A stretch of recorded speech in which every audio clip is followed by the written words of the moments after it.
So I'm really excited to be here, which is partially a lie. I'm actually nervous as heck, but we'll get through this. It's when you're speaking in front of, you just heard St. Louis is the third most charitable city, and then you're sitting amongst great leaders that are here today that are total givers, and then you're supposed to be up on stage talking about giving. It's a little bit intimidating, but we're going to do our best. So I start with the word anonymous. Several years ago, a friend of mine challenged me. He said, Rusty, with the activity you do in the community, you can't be anonymous. You have to be visible. And so I've taken that to heart. So rather than say no to coming here today, I said yes. And we're going to talk about two things. We're going to talk about my journey in giving and when it really got emotional and attached to my heart, as well as creating a corporate culture around giving and how we were able to do that. But it really starts with this beautiful girl. So she's the seed of all this. So Julie's known me for 42 years. We've been married for 23 years. And her enjoyment is giving back. She gets delight out of helping those people in need. If you want to find Julie, you should check a local hospital, a Western Union store. You're not going to find her at a shopping mall. She truly, truly enjoys helping the needy.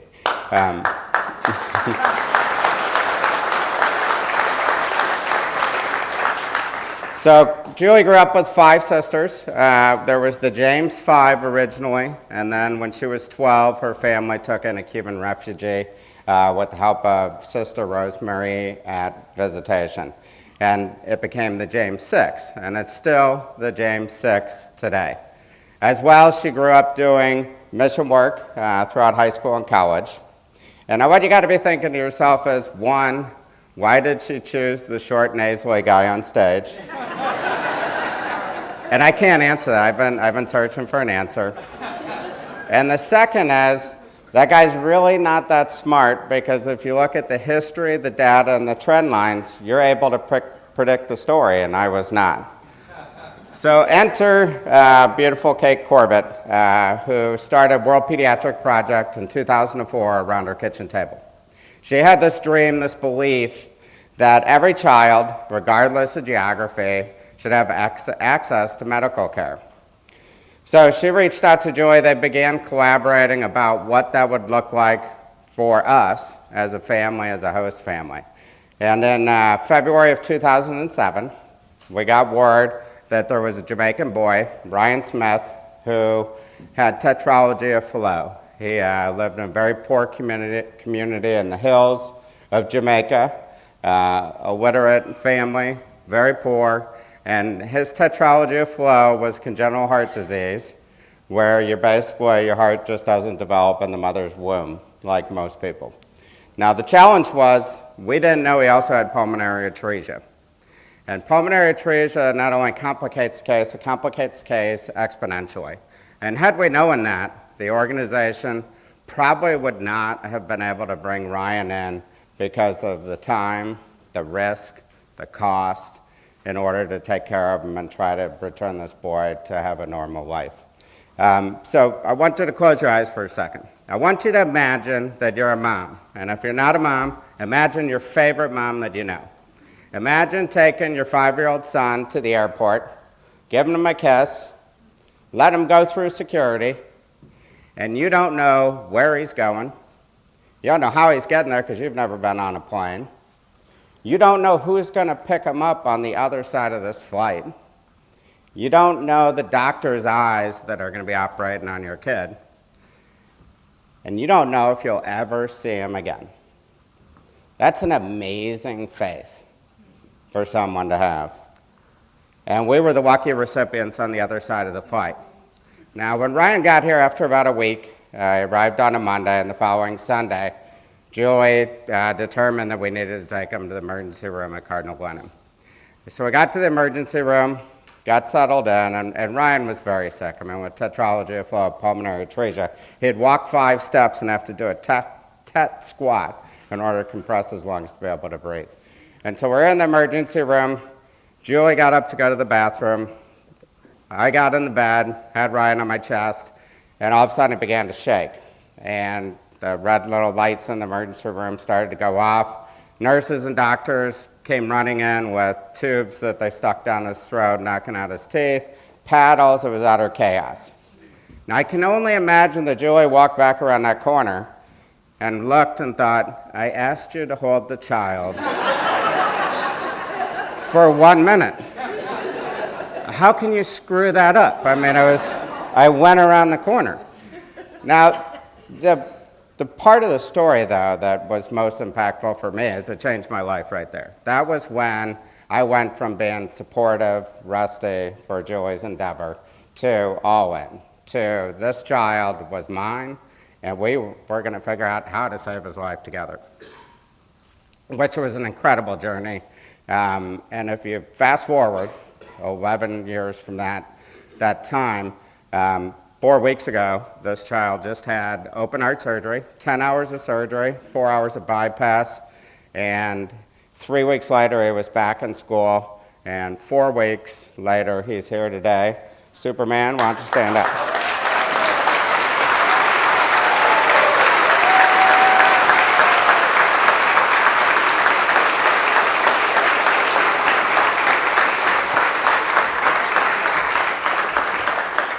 So Kate's little dream has evolved since 2004. It's now a 31 billion, that sounds great.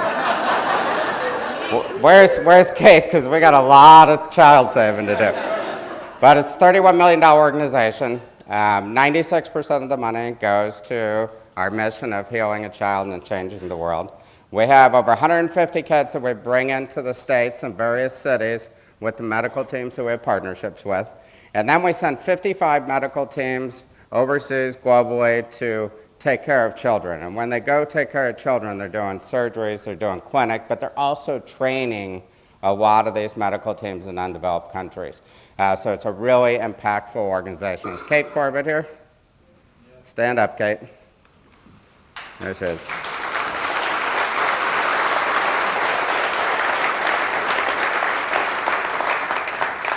Kate is my modern-day Mother Teresa. She's absolutely phenomenal.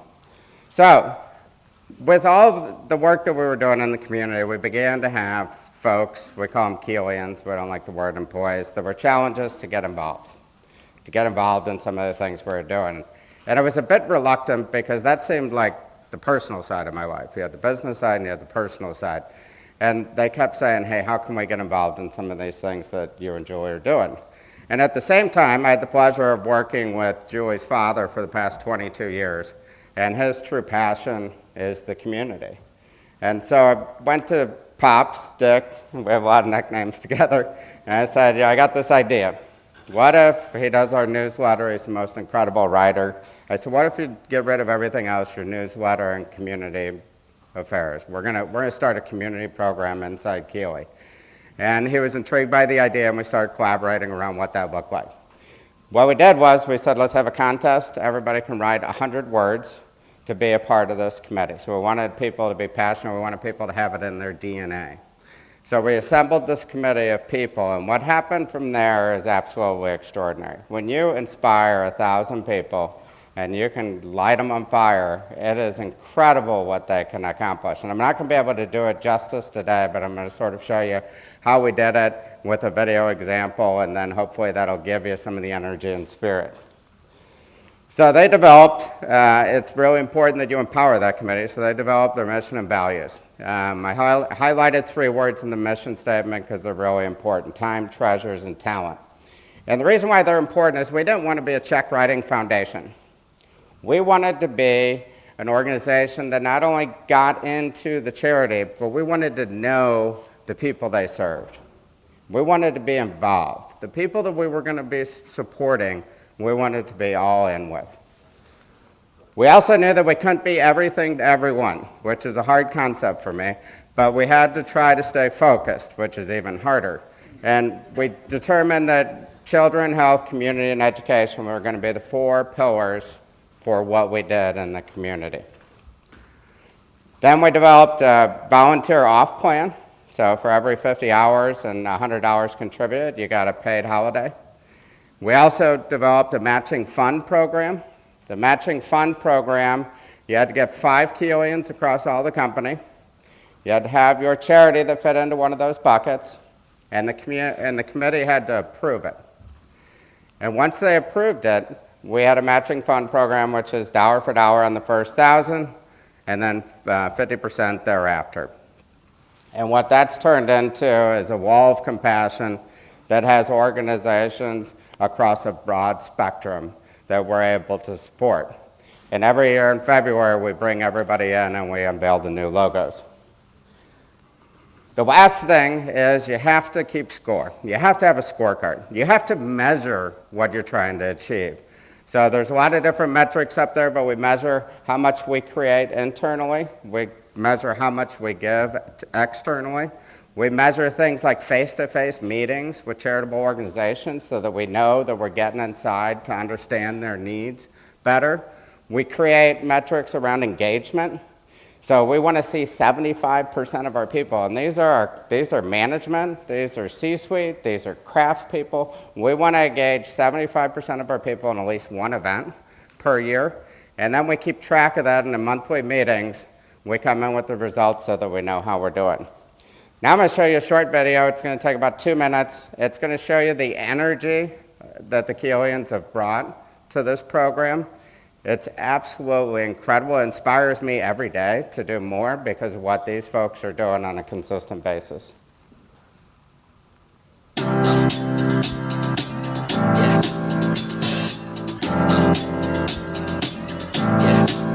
I got this feeling inside my bones. It goes electric wavy when I turn it on. All through my city, all through my home. We're flying up, no ceiling when we in our zone.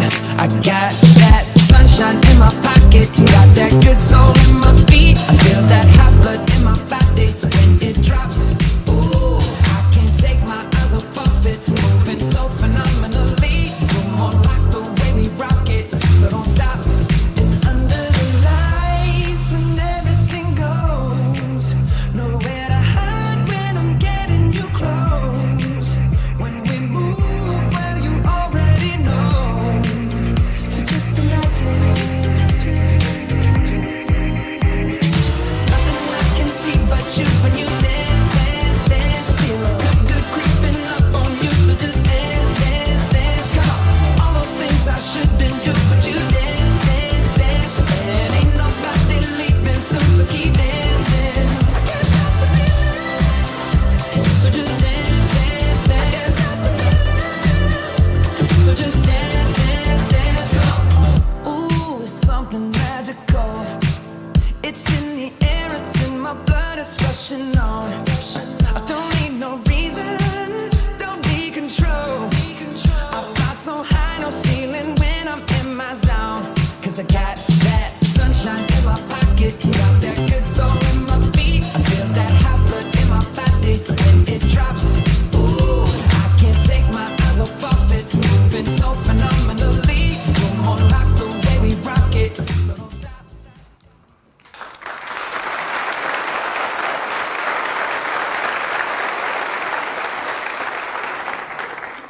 So the old saying, when you give, you get more in return, is absolutely correct. The benefits that we didn't imagine, because we didn't even think through, we're just doing it because it seemed like the right thing to do, but the benefits that came from creating this culture of giving are extraordinary, and I'm going to share 3 with you. One is, my boys grew up not all into themselves, so to speak. They recognized the need of others at a young age. We also got to grow up, we had the opportunity and the pleasure to grow up with many beautiful colors in our world, which is absolutely amazing. There's a return on investment in creating meaningful relationships with your customers, your partners, and internally. When you're working side by side, raising money or getting involved in a charity that's local in the community, it builds that strong, meaningful relationship. And the last thing is, it makes a difference in your organization, whether it's recruiting or retention. I don't think I've been a part of an interview in the past couple of years where we haven't talked about Keeley Cares. And if you think about that JDRF slide, for instance, we have 2 families that have children with JDRF. There were 100 people that walked. We had a matching fund program of $10,000. Do you think either of those 2 families are going to leave Keeley? I mean, it's impossible. It's not going to happen. So what it's done for us as a family is really just unique and special. So the 7 essentials to creating a culture of giving. And by the way, I'm walking in front of the screen. I apologize, but they said that I was so short that you guys could still see. One is you have to have leadership. To have a sustainable giving program, you have to have your leadership involved. They don't necessarily have to be committed to everything, but they got to support it. My wife would say, if you can't get the CEO, at least get the person sleeping with the CEO.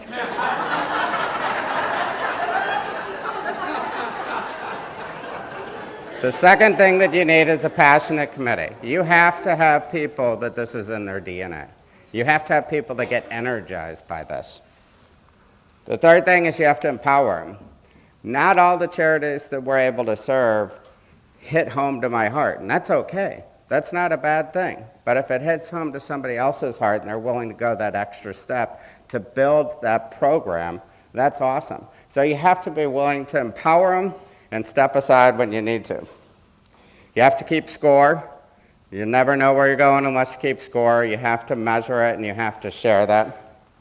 You have to reward people for the program, whether it's VTO, matching funds, gift cards, recognition in the newsletter. There's so many different ways to do it. You have to tell the story.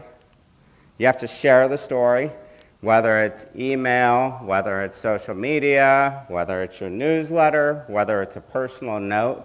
You want to share the story. Energy begets energy. And if you can get folks excited, they're going to get their neighbor excited. And the 7th thing that you have to do is you got to celebrate it. It's too much fun. You have to celebrate it. So every year we have a giving week. We bring in an inspirational speaker.